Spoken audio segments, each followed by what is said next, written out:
The following is a Goulash Media production.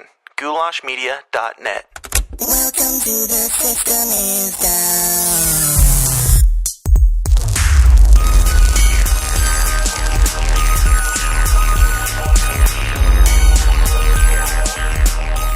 What's up, Downers? Welcome back to the least comfortable show in the whole wide world. The System is Down. My name is Dan Smots, and before we get into today's episode, I've got a couple exciting announcements to share with you. First off, I just got the online web store up and running that has TSID merch in it, and we've got shirts, several different designs with such fantastic slogans as "Your government doesn't love you," "I'm not sure what shape the earth is," and, of course, "Question everything and stay uncomfortable." So I would encourage you to go check that out. That is at tsidpod.com/shop. I also have iPhone cases that have the "Your government doesn't love you" slogan on them, so you can get those there as well. So I encourage you to go check that out, see if there's something you want. But again, you can check all that out at tsidpod.com/shop. I'm also looking into setting up some sort of Patreon program where if you want to contribute money to the show, you'll be able to get some bonus episodes, bonus content weekly, maybe free merch, stuff like that. Just a good way for you to support the show, support what I've got going on here, and get something out of it. The main weekly show, of course, will always continue to be free, so no worries there. If you like what you're hearing and want a little bit more, then I'll have details for how you can get that coming up here probably in the next week or so. Today's episode is a continuation of the conversation that I had with CR Pendleton a couple weeks ago. Now, both conversations were recorded on the same day, back to back, but this one isn't really a direct continuation, so if you didn't hear the last one, I would advise you to go listen to it because it was an enjoyable discussion, but it's not necessary for you to know what's going on in this episode. So if you're too lazy to click off and go find the other one, that's fine. Just keep rolling with this. And if you enjoy this one, you can backtrack. I recorded some bonus content for a bonus episode with CR where we basically played a completely absurd game show for about 25 minutes, and it was a lot of fun, and that's going to be part of the first round of bonus content that will be accessible in the Patreon program. So, again, I'll let you guys know more about that coming up here very soon, and I've got quite a few bonus episodes backed up, actually, so plenty to come there. But yeah, enough of my rambling. Let's get weird.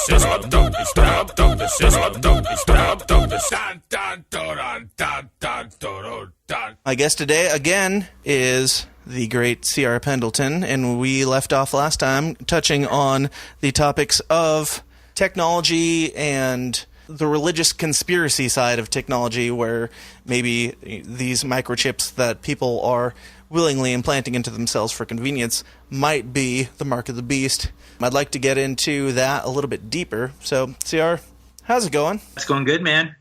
Cool. Good times. Yeah, hanging out with you. I'm totally bullshitting and pretending like this wasn't the same day, but we're continuing this discussion. So, so yeah, to continue where we kind of left off, what are your thoughts? I mean, you said that you think that these microchips and everything, as long as they are not obviously defying God, that there is no issue with that being linked to the mark of the beast or anything like that. Like, what are your thoughts on that? Like, what do you think the mark of the beast will be or is? Where are we now in the book of Revelation?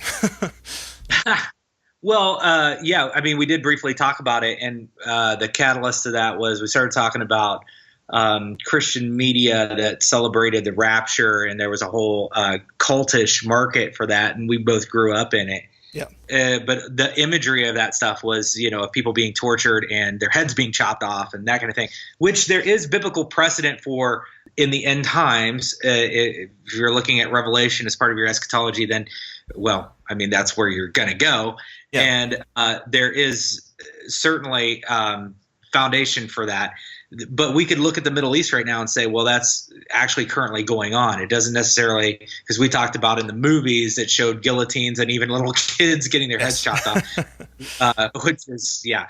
but we can see stuff like that happening in the Middle East right now. So one could say, well, there are certainly Christians being tortured for their faith all over the world and killed for their faith, and that's huge, and it's a reality.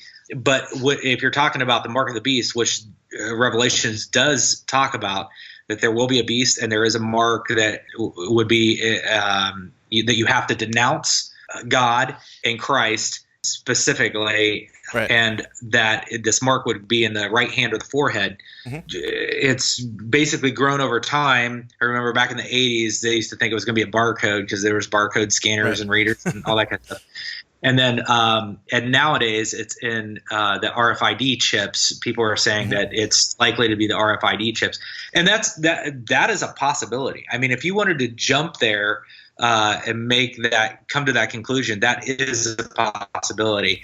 Do I think the technology in and of itself is evil? No, I do not. I think that anything that you would do as a form of renouncing God is evil.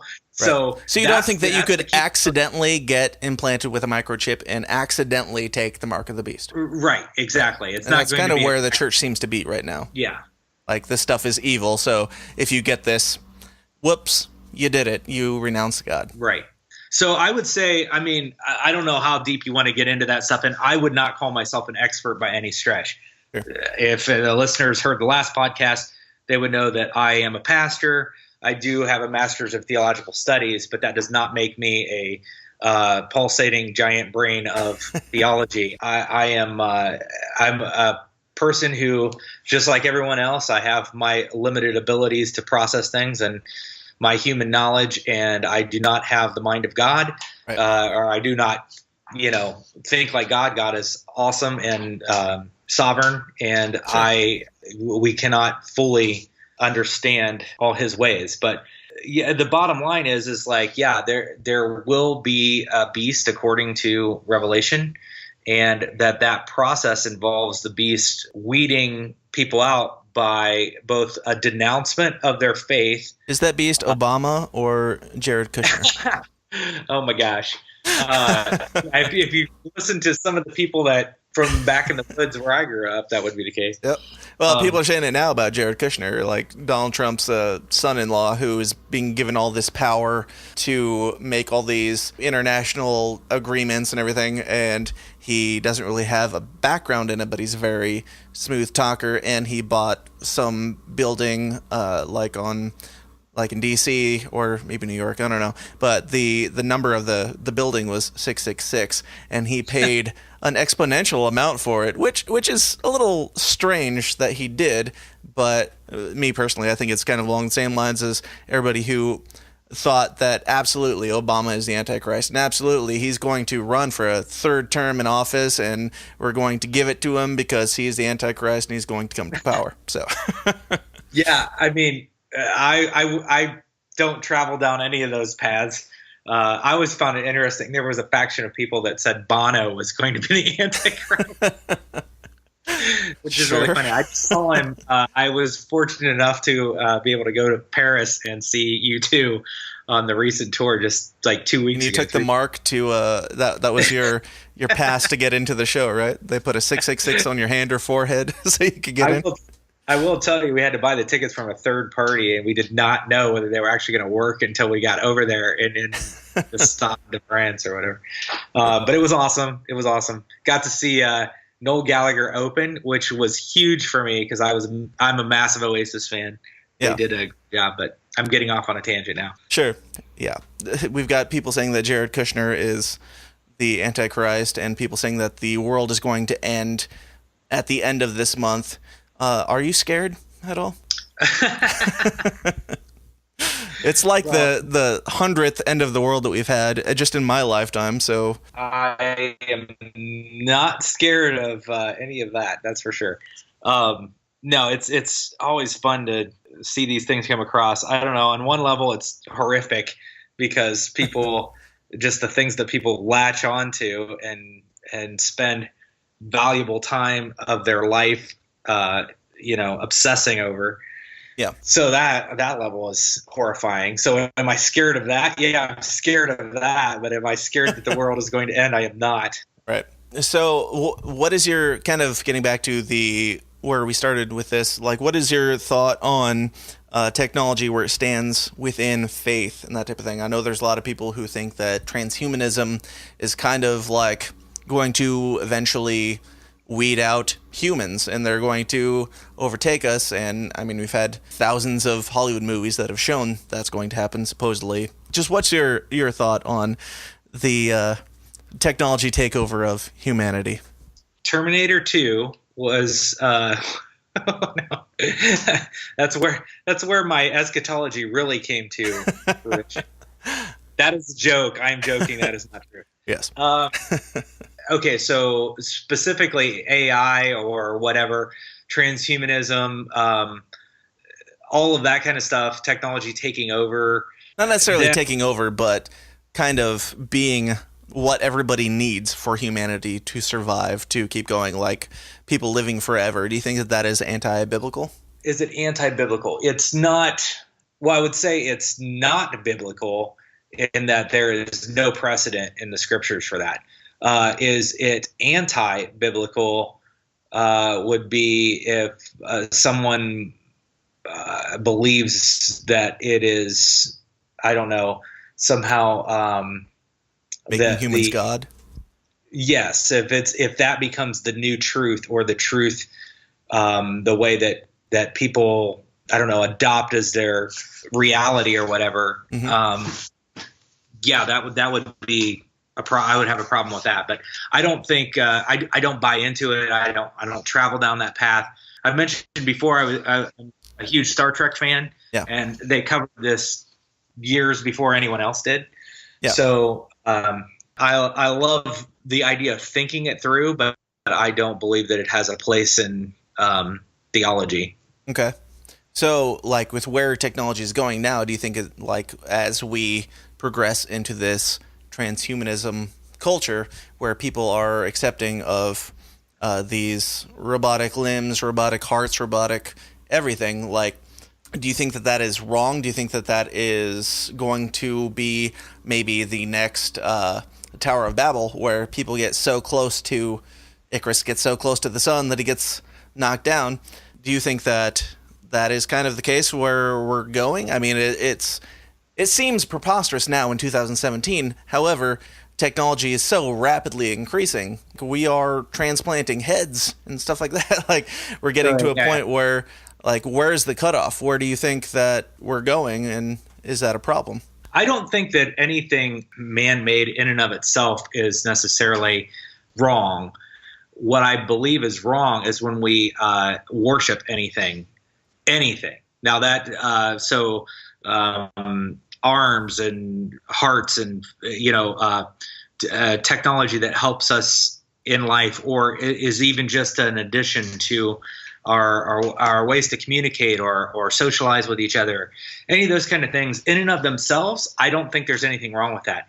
It's when our minds become obsessed with that, where we become so enthralled with that space that it takes the place of God. It becomes a God. Sure. That's where it's a problem. I think we see that more right now in social media and things like that. So where technology comes in, it's like our phones become more important to us than spending time with God. It's amazing how easy it is to get totally caught up in, reading some stupid something that you see on Facebook, but yet how hard it or listening to a podcast. How hard it feels to sit down and spend some time with God, reading the word or praying or whatever. So that's where it becomes a danger. And I think the same thing with technology. If you're like prosthetic whatevers, it's when that becomes your God, when that becomes your thing, sure, that's going to be your savior, your salvation. When that becomes the thing, then that's where it's gone off track. Sure. So do you think that if mankind found a way for us to live forever, and we don't need to procreate because we are the people who are here now, and our brains can be transplanted by USB into a new robotic system or whatever, do you think that is anti-God? No, again, I don't think that I mean, we're really talking hypotheticals here. I really don't. Well, yeah, that's what we do here. I think the only thing that is anti-God is actually a human being choosing anything over God.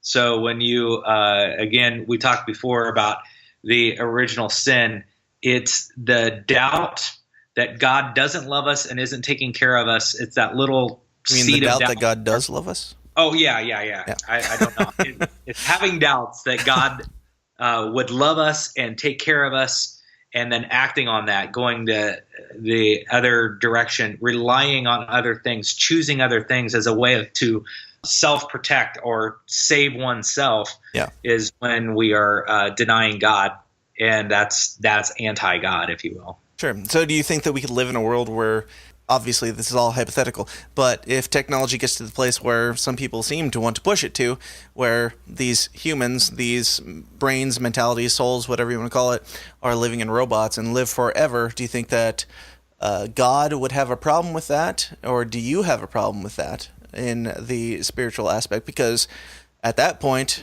what need do we have for God? Well, this is...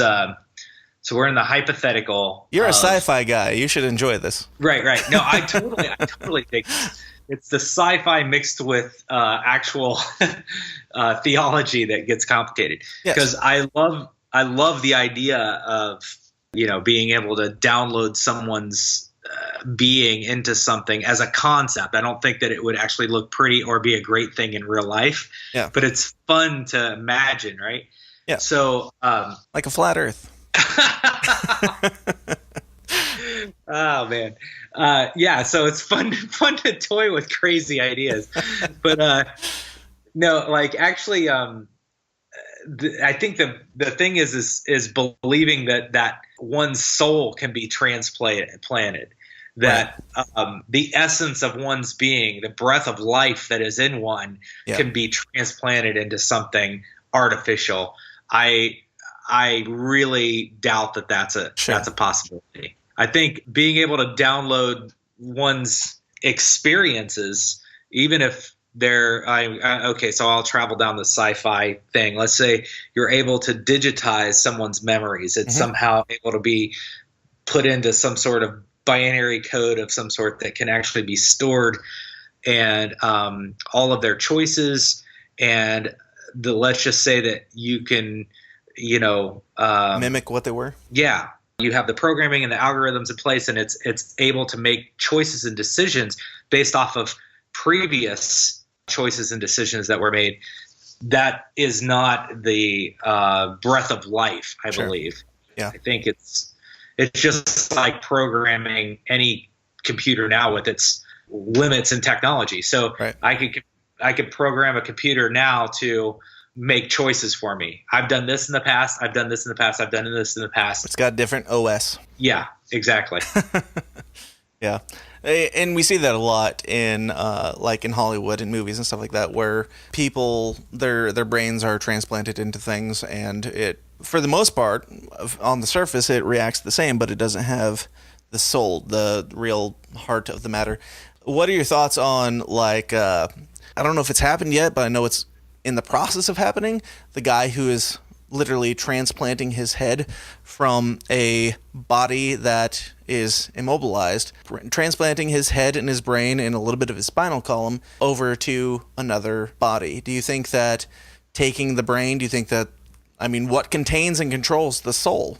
Yeah, so then you get into the debate about mind and soul, and are they intertwined, and are they one and the same, or how that ends up being. And I would be at a loss to be able to tell you technically the realities of that. But I do believe that based off of what I understand the situation to be, it would be essentially body parts that would be being attached to the person's head, and that the living part would be the brain and the head, and the body parts are just like transplants essentially. Sure. So I would say that whatever soul existed with the body before, that is gone. That being is dead.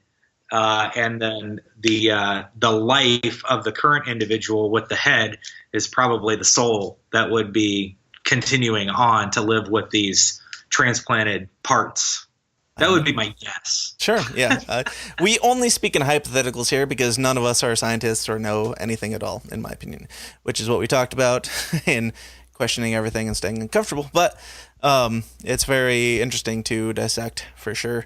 Let's get a little political on, like, technology and stuff like that. Like, what are your thoughts on, say, people, like, technology taking over people's jobs and being more, what's the word? Intuitive? Line, yes. Well, being more intuitive, doing the job better than the 17-year-old who's in high school who doesn't give a crap about any job. Do you think that there's an issue with technology taking over people's jobs? Yeah. Well, okay, so this is a different space. It's one that I really dig. I dig this conversation. I look at it more as a generational thing. Sure. So if we were doing a podcast on, let's say, Gen X, millennials, boomers, that's a space that I absolutely love. I'm very interested in what people are currently calling Generation Z, which is this generation coming up behind the millennials right now.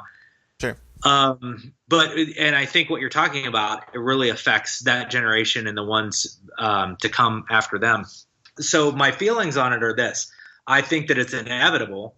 When I was traveling recently and I was over in Europe and I was in some of the big cities in the U.S., I was in Boston and Washington, D.C., I came across several fast food, particularly McDonald's restaurants, that were using kiosks in order to take your order. Right. Maybe it's just the fact that I was traveling and it was just grabbing a quick bite, and I don't eat at McDonald's that much. Yeah.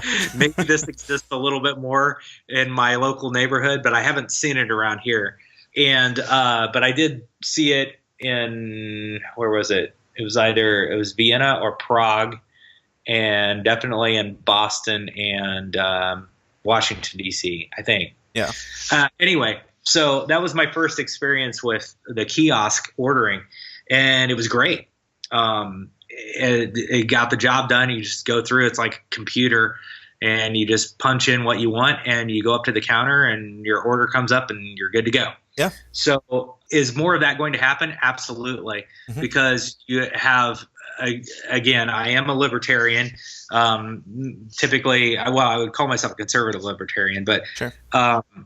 The entitlement society, the entitlement movement that has come along, where it's a demand for X dollars as a minimum wage, so to speak. Mm-hmm.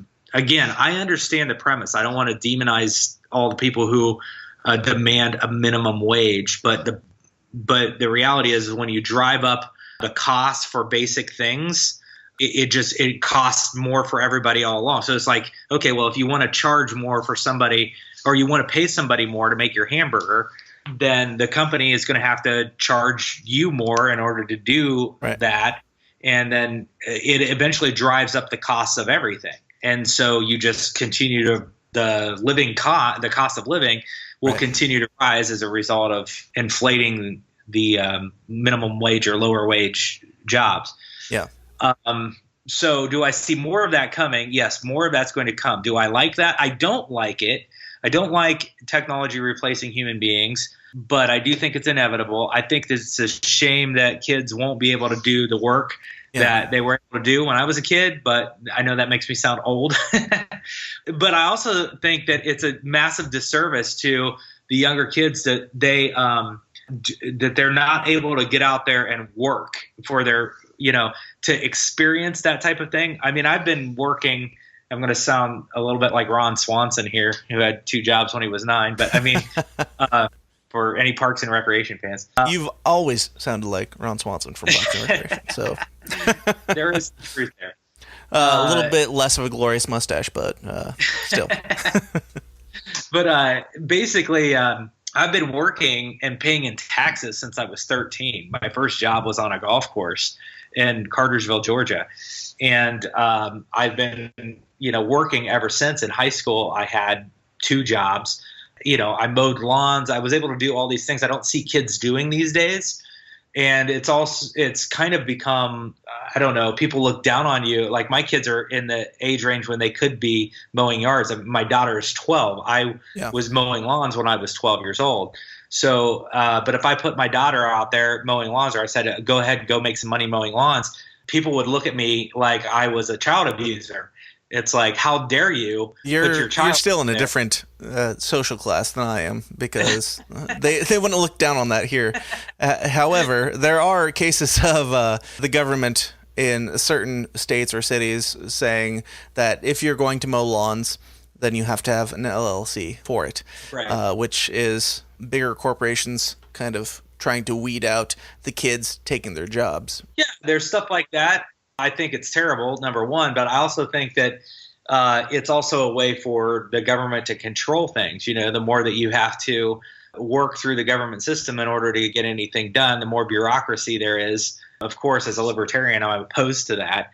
And I do believe that it's a form of corporatism. As you pointed out, it's probably bigger corporations that are pushing that agenda forward. Mm-hmm. And I don't know if there are big lawn mowing companies that have enough pull and clout to get something like that enacted, but maybe there are. I know there are other types of businesses where that is the case. So, and without going off on a tangent as far as that thing goes, getting into corporatism and how big corporations basically control everything through the government. They put their people in place. They have tons of lobbying. They have the big money. They can put everything in. You want to talk about your conspiracy theories? There you go. But I don't think it's much of a theory. I think if you are not aware of that these days, you must have your head in a hole or under a rock or something, because that is how, or in your app. Yeah, that's how society works now, and it's terrible. But so then your specific question was about technology. Yes. Well, where will technology go with that? Well, technology is going to be driven by being able to make more money, and I don't have a problem with that. It's not like I am not a capitalist. I am all for capitalism, but I don't like monopolies and a non-balance of power. And I believe that a lot of the technology that is being utilized and put in place is really just being done to maintain more bureaucracy and more power to those who want to abuse it. So what's your problem with monopolies? Like if somebody, say McDonald's, is making the best burger for the cheapest price and they've been doing it for years. I mean, over the mom and pop shops, they definitely have a monopoly over the burger industry. What's your problem with that from a libertarian standpoint? It's an abuse of power situation. When you get so strong that you are able to control other people, that's when it becomes a problem. I think when you get to the point where you are controlling and abusing the market or other people as a result of your power, that's where the issue comes in, and that's what monopolies do. But if they are abusing the power, which you can weigh in on whether or not McDonald's is doing so, if they are abusing the power, then shouldn't the free markets say, hey, McDonald's is abusing their employees or whatever, and topple that, take it away? Isn't that kind of the idea of free markets? Yeah. All right. So first off, I'm not going to say that McDonald's is abusing their power. I'm not saying that Sure. they are, or that they are a monopoly. I don't believe that either. But when you control everything to the point where a free market can't thrive, that's really where the monopoly comes in. So Can you give an example? Let's say it's much more likely that Google would be on the edge of being a monopoly than McDonald's, for Sure. instance. And because they do have so much power with all the different areas of technology that they're involved in and their search engines and things like that, where that is, Controlling information? right. It's control of information. It's control of a lot of different things, to the point of where it's dangerously teetering on abuse of their position and anyone else being able to do anything. It's kind of like a tree that's grown so big it's blocking out the sunlight of its neighbors. Sure. So it's like Google is they provide the best video service, the best email service, the best search engine service. However, they've gotten to the point where they're like, well, we're unstoppable, so we can, if somebody searches for, say, Donald Trump, and it only brings up bad things about Donald Trump, or even on YouTube, they've been blocking some of my videos that are only episodes of the show, which are completely independent content that I've created. They're blocking things that are kind of squashing freedom of speech. Yeah, essentially they're controlling the primary thing that everyone uses, right? So they're just not making something, and there's competing services that offer it, and if they block something, people can go somewhere else. They are buying up because of their power. This is the other problem. Sure. Because of their power, they are buying up more technology, which gives them more avenues to control.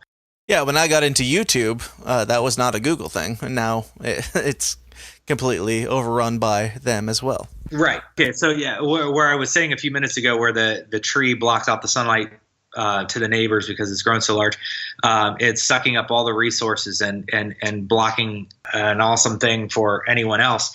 That's where you get into this monopoly thing. And then you get Google, who's just like absorbing all kinds of technology from every direction, to the point of where they control and operate and basically have the gatekeepers of the primary pathways, which people are communicating with each other and things like that. So you could make an argument that it's not a monopoly at this point, but it is dangerously close if it's not.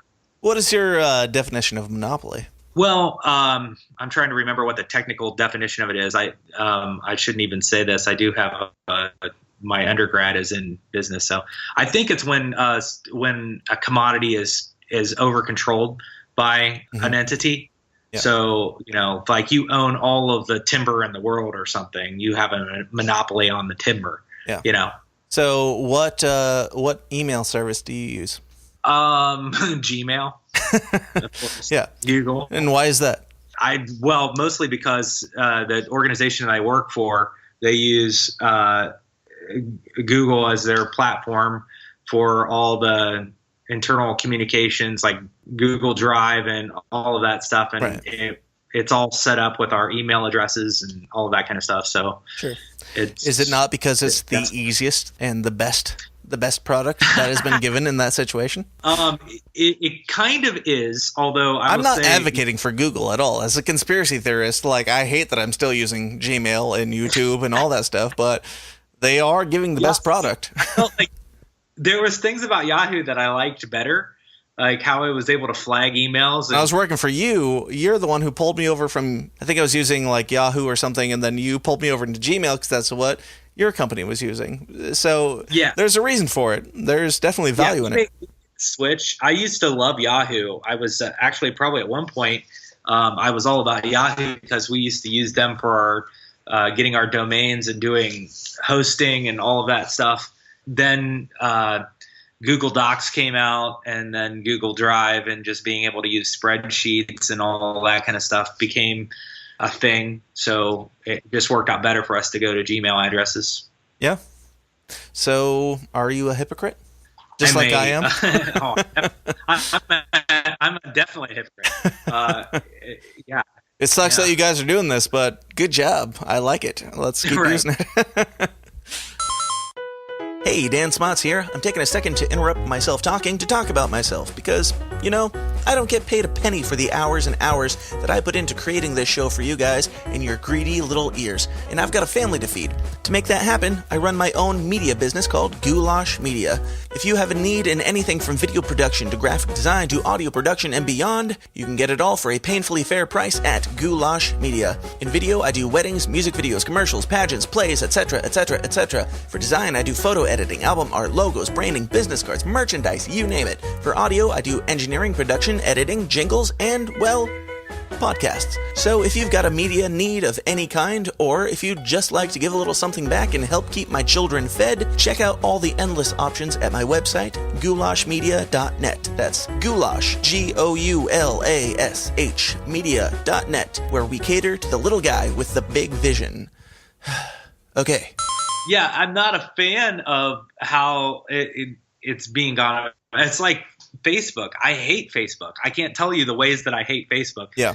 And when I say that mostly as like a weird Gen Xer who loved MySpace and like hates that Facebook isn't MySpace. But honestly, MySpace sucked, and if it came back, it would be like, oh, this still sucks. And MySpace didn't suck, but it cannot come back without sucking. But yes, you're right. And I've mentioned this on previous podcasts. It would be great if I could have a forum discussion for the System is Down stuff and talk about all these open-minded things where people would actually go to it. But I can't without Facebook, even though I hate Facebook. Yeah. Do you have no other option? Because nobody would go to my website if I had a forum on that. But it's still a little bit hypocritical.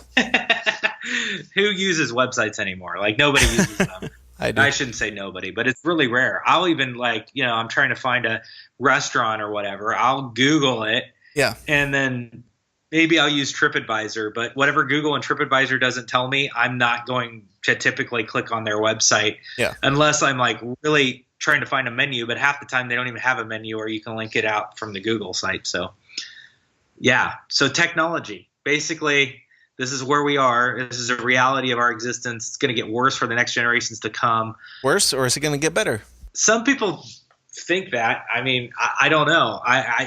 If you can get more information with less effort on your part, is it worse or is it better? Even if it is something that you hate as a Gen Xer. Man, I don't know. It's both positive and negative. Yeah. Like, it's brought a lot of good stuff. It's cool that you can Google everything and find it out and all that stuff really quick, but life also sucks a lot more as a result. Like, just life in general, man.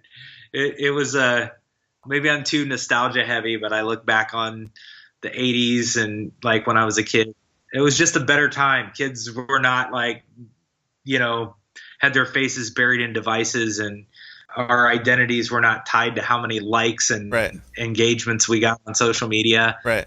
Some comedian said, do you remember the time when we didn't know things? Like, you just wondered, like, what was that guy in? And you didn't know. You couldn't find out. Like, you had to like go to a library or talk to certain people. And even me, like probably, I don't know, 20 years younger than you, like there was a time in my life where you were like, man, I recognize that guy in a movie, but what was he in? I don't know. And it was okay to not know. It was fine. And it was probably more healthy. Well, I don't know that, people are more on antidepressants now, and it just seems like that we are living in a world that is so artificial, and our happiness seems so contrived these days. It's like everything. I know I sound like a total disgruntled Gen Xer right now. It's like, what happens? Reality bites 20 years later. But I hate it, man. I don't like that everything doesn't feel real. Like, I'm a hypocrite, like you pointed out. Like, I'm a total hypocrite. I mean, I've got, the technology in my hand 24/7 with my iPhone and all of my social media stuff that I hate, that I don't really like to engage. But then there's this social construct. If you never do, then you're a total jerk. And so what do you do with that? You tell me. Well, you're the Gen Xer who doesn't question everything and stay uncomfortable. I'm just here to ask questions. A lot of people self-medicate, pop pills, do whatever, some people, it's like, I don't honestly know how a lot of people do it. I don't know how you stay up with and engaged with at the level of this stuff that some people stay at. Yeah. To me, I don't know. They would probably be hospitalizing me. Like, sure. I have to pace myself in life. Yeah. And that's something I brought up briefly in the past on a previous episode. Do you know Bo Burnham, the comedian? Yeah. Yeah. I was listening to a podcast that he was talking on, and he said, I mean, he's like around my age and everything, who he made his living off of YouTube and social networking and stuff like that. He said, from where things were in the past, like in the past, women or people would look to these celebrities and see that these people are better and they're never going to be able to obtain that, like magazine covers and stuff like that. Like, they're comparing themselves to that.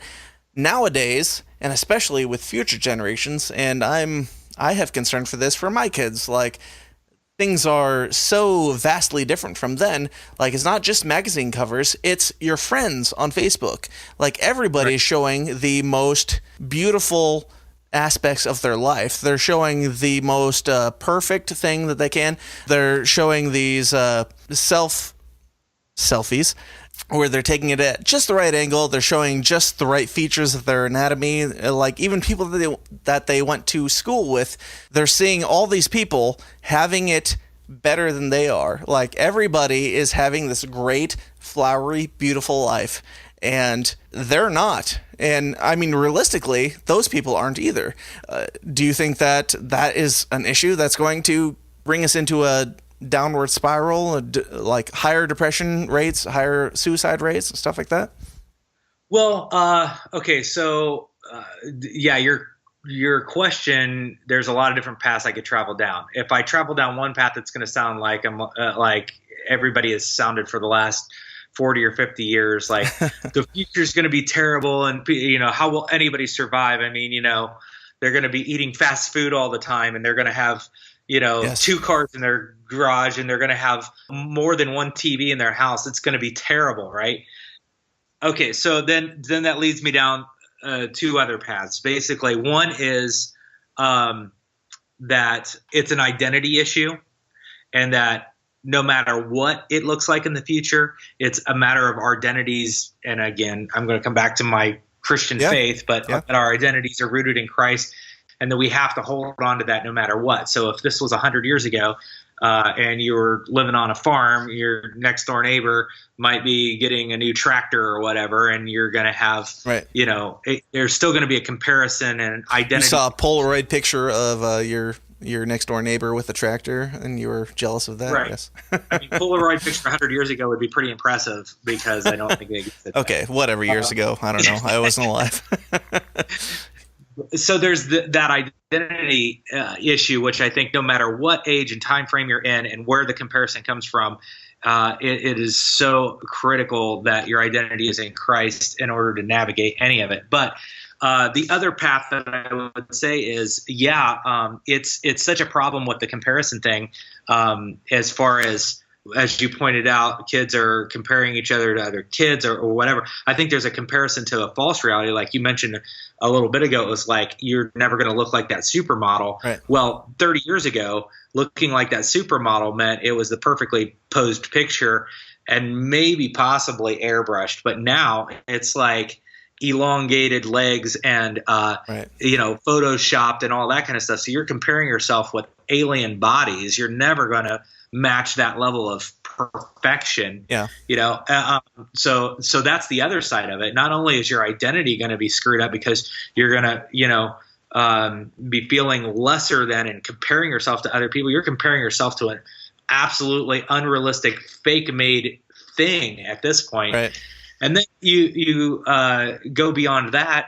It's basically to the point where we're spending so much time in this online world, and our social construct is, there's like this unwritten rule of social connection where, everybody's posting pictures of their kids. And if you don't like the pictures of their kids, they're not going to like your pictures, or they're going to think you're bad or whatever. You're a jerk. Yeah. So that's a level. But I can tell you, like a couple of years ago, me and Steph, like, we like to travel, and we take different vacations, and I feel compelled to tell people, like, we're very good with our money, and she does a lot of point system cars in order to do that, which I shouldn't feel the necessity to do that, but I do. But like, I'm not working for you now, so I'm not going to judge you on that. I'm just kidding. We've traveled to Europe several times, and I know when we post that stuff, that's going to look like a certain thing to people. Or if we post vacations that we take the kids on, or whatever it is that we do, I rarely put pictures of my house up. In fact, I get tagged sometimes from, people in my family that might be visiting here, but I don't like to do that sort of thing. But we've literally we kind of made a choice 2 years ago that we weren't going to put really a whole bunch of jargon up about any vacation. Right. And we didn't talk about it much when we got back and all of that kind of stuff. And there was an adverse reaction to that. Like, people just like were very put off. They thought we were like hiding something or that we were being jerks because we weren't sharing that information with them. It was just like, we just didn't want to broadcast and make a big thing out of it, Yeah. But it was like, how dare you not share that thing with us, and we just didn't share it with anybody. Did you share it like in person? Like if they came over and they were like, hey, we really want to see pictures of this trip. And that's the difference between where we are now and where you probably grew up, is like people came over and you're like, I want to share with you what we did on our trip, and you would show them pictures, and I mean that was kind of shunned. And now it's like, if you're not sharing it with us, right, then you're an asshole. Right. Yeah, I remember in the 80s that was a thing. People would have the slides if you were wealthy enough. Not my immediate family, that's for sure. Yeah. But heck, we didn't go on vacations. Yeah.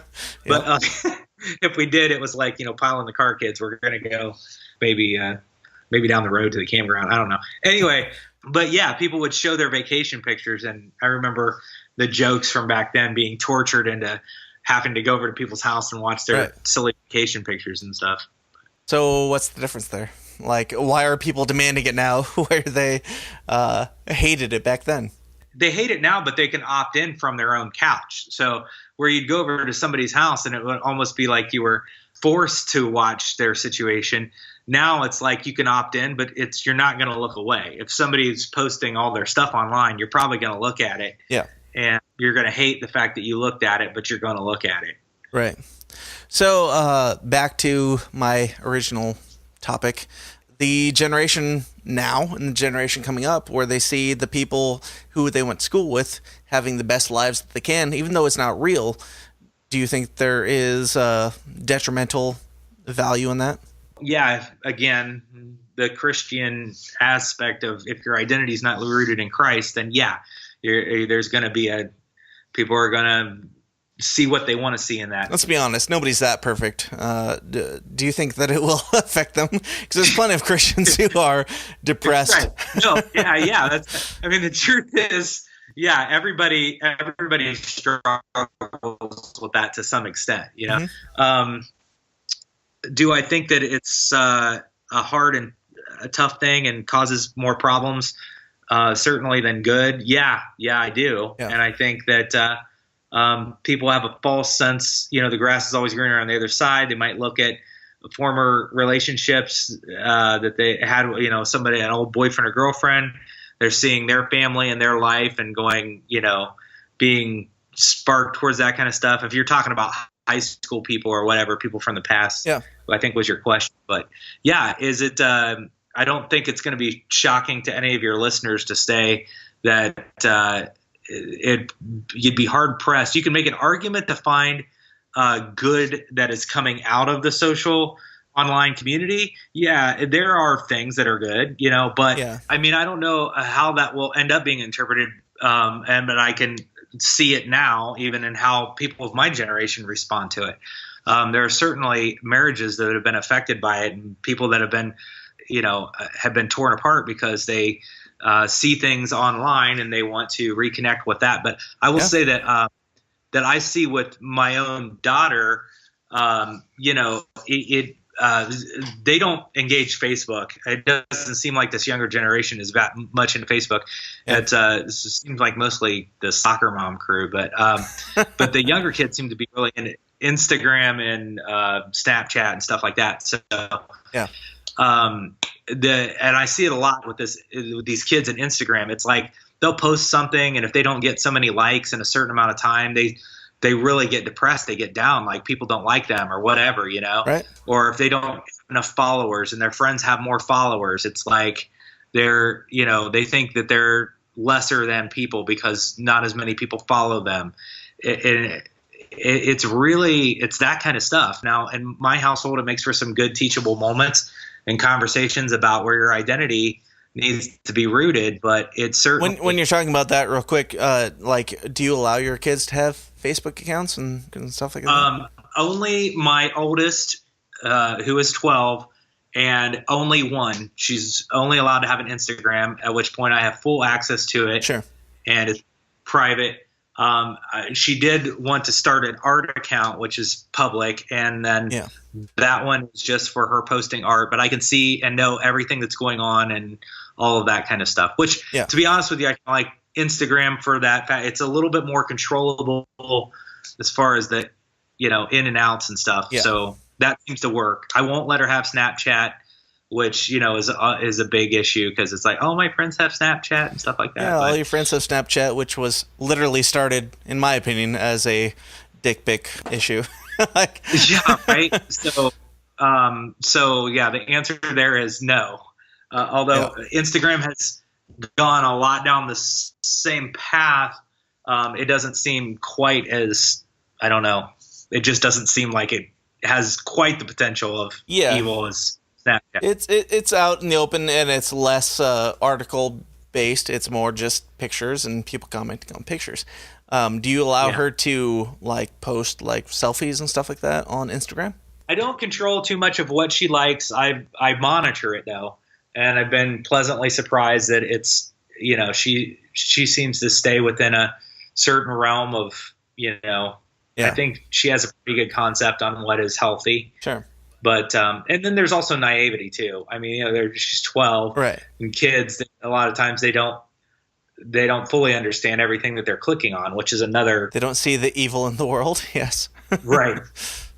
Yeah, I would love to do an episode just on fatherhood and talk to a couple fathers, and I would love to have you in on that because you have kids that are kind of around the same age as mine are, but you had them much later in life than I did. So I would love to talk to you on that for sure, because I think that's a very important topic. Yeah, right on, man. I'd be all for that.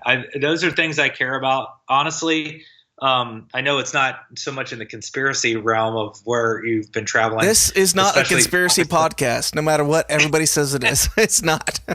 I love everything that we've talked about, the religion and the society stuff and the political stuff. I love it. So sweet. Yeah, I think I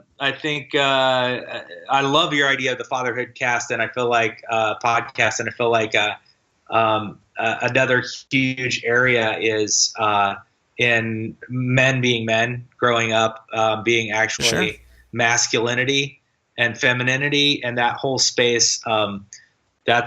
That's controversial in our society today. Yeah, but it's also absolutely critical, and I agree very strongly about that. So yeah. So to wrap it up, I know we've talked about everything under the sun, as we will in the future, I'm sure, when I talk to you. The question is, a flat sun or a round sun? Which sun did we talk about everything underneath of? I'm not going to go there. That's something of its own. Everything under the Son of God. One question. So, magnets, how do they work? So again, anything you want to plug? I assume it hasn't changed, because even though this is probably coming out long after the last episode where you said nothing, but anything you want to plug that you've come up with in the last hour and a half or so that we've been talking about this? Well, no, man, I don't really. I mean, I've been working on a music project for like 3 years, and I don't have it done. And I keep thinking like I'm going to finish it up and put it out as an EP. I started a project. And I made a logo for it, and you let me listen to it, and I thought it was awesome, and keep asking you when it's going to come out. I still believe it's going to come together. I'm very happy with the songs, and they're very real and honest, and it's the most true to my artistic self of anything that I've ever made, meaning it like has every element from bluegrass instrumentation, roots music to synth stuff and big program drums. So I'm very happy with where it's going. It's just finding the time to get it done and putting it out there, and then the sense of purpose with it. It's like why who cares about my silly project or whatever, but that's where I'm at too. I mean, I keep making stuff because I want to make stuff. I put it out as well. So what's stopping you from putting it out? Yep. There you go. That was a question, and that's not an answer. So. I'm going to wait until you give an answer for that question. What's stopping me from putting it out? My stuff. That's what's stopping me from putting it out. It's fear of some sort of it not having enough value in and of itself to put out there. Just does it have value to you? Yeah, it does. Like and put it out. It's cathartic, you know. So, but then I got to work through my identity stuff because I'm a perfectionist, or I that's where my stuff drives me to is perfectionism.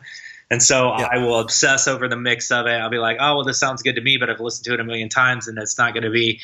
And there's this expectation, like if it's mine and I produced it and I wrote everything and played all the instruments, that it has to be somehow really good or something.